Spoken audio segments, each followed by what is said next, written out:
When not to use commas.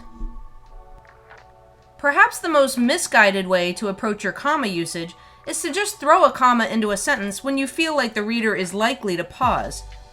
Trust me, I've seen lots of students who openly admitted to using this technique. However, you'll end up with tons of extra incorrect commas if you do that. Every comma needs to be placed there for a reason. There are definitely situations in which you've got wiggle room when a comma isn't absolutely necessary but might be wise. But you never want to stick a comma into a sentence without knowing why that comma needs to be there. There should be a grammatical reason. I know, ick, grammar. Well, let me show you some examples of the ill-advised, let me put a comma here even though I don't know why I did it approach. These are some common errors I see when it comes to overusing commas. Keep them out of here. Number 1. No comma goes between a subject and its immediate verb. One more win, comma, leads the team to bowl eligibility. His love of science, comma, blossomed into a career for him.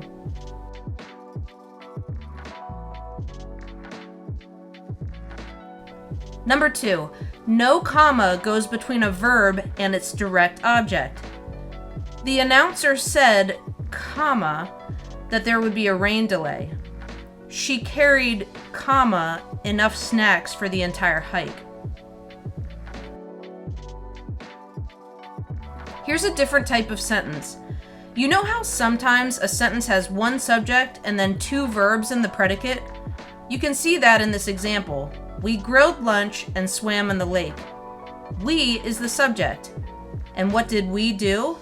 Grilled and swam. So comma rule number 3, no comma separates elements in these compound predicate situations. Commas are used to separate independent clauses, but these aren't two separate independent clauses. There's no additional subject in the later part of the sentence. Our subject is still we. More wrong examples of this. I read the comments carefully, comma, and started my revision. He reviewed her feedback, comma, and scheduled a tutoring session for next week. Pollution is dangerous to sea animals, comma, and is a growing problem. Our correctness will be on track once we've removed those unnecessary, distracting commas. Using the same type of logic, let's talk about what I would call like objects. Number 4, don't use a comma to separate a pair of words, phrases, or clauses that are joined by a conjunction. His grade was determined by his essay scores, comma, and his class participation. By throwing in a comma for no reason here, we're incorrectly interrupting this nice parallelism. Here we see no comma is needed or wanted. Our joined parallel phrases are happy not having a comma to interrupt them. Do use commas to set apart non-essential elements. We definitely have a non-essential element here, so using commas around it is absolutely correct. She speaks out about climate change and, comma, because of the drastic shift during COVID lockdowns, comma, air pollution. But notice that we have to leave the comma out if there is no non-essential element. She speaks out about climate change and, comma, air pollution. Number 5, no comma comes at the end of an ordinary series. We have 3 elements here that happen to be the subject of our sentence: COVID restrictions, entertainment shutdowns, and high costs of living. It is incorrect to place a comma after the final element in the series, high costs of living. Let's look at one more of these, and this one is actually correct. Our sentence is, she has felt sad, lonely, and anxious since her best friend moved away.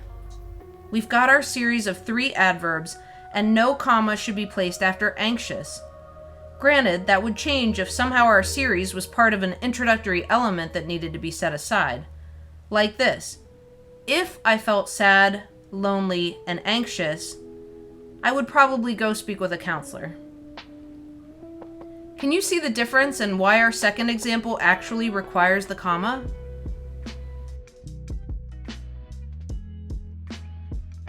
And finally, number 6.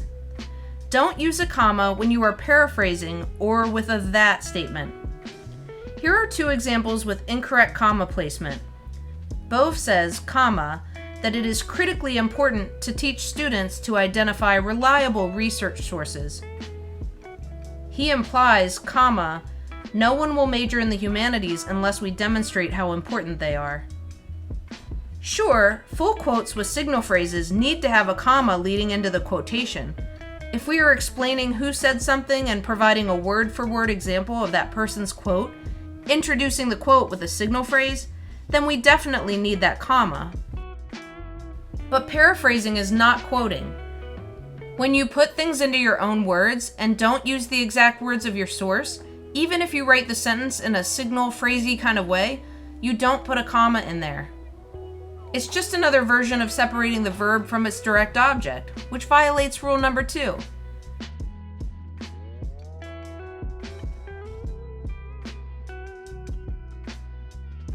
So we've got 6 quick and painless rules that tell us when not to use commas. We'll close things out with a few review sentences. I'll give you about 30 seconds to read through these 3 sentences and to determine if each one has correct or incorrect comma usage.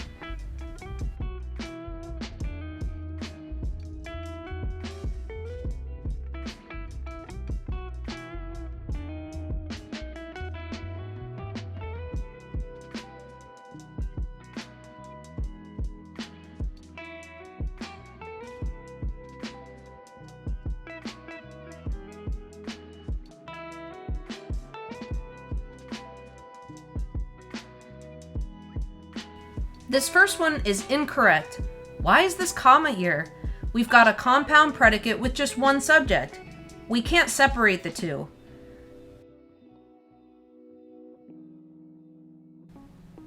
Yes, this one is correct. Leave it as it is. There's no direct quote, as we can tell from the word that. I said that. No comma goes in here. This third one should also be comma-free. Who is our subject? Several of the employees. What did they do? Stood around and talked.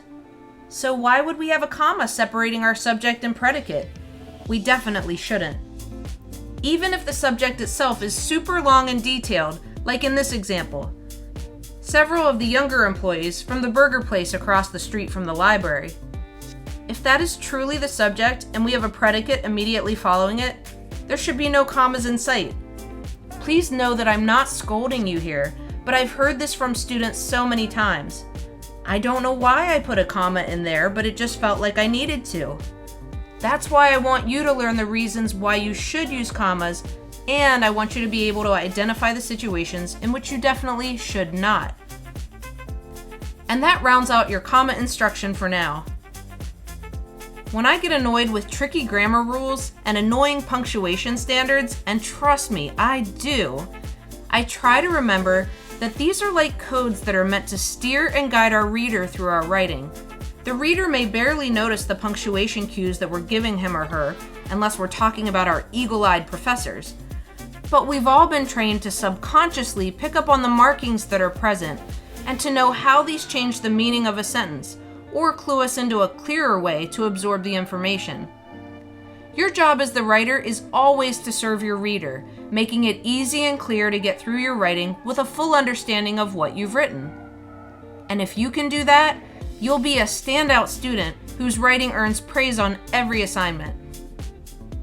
I wish I could high-five you right about now. I hope you'll give your brain a break and come back rested tomorrow for our next module together. See you then!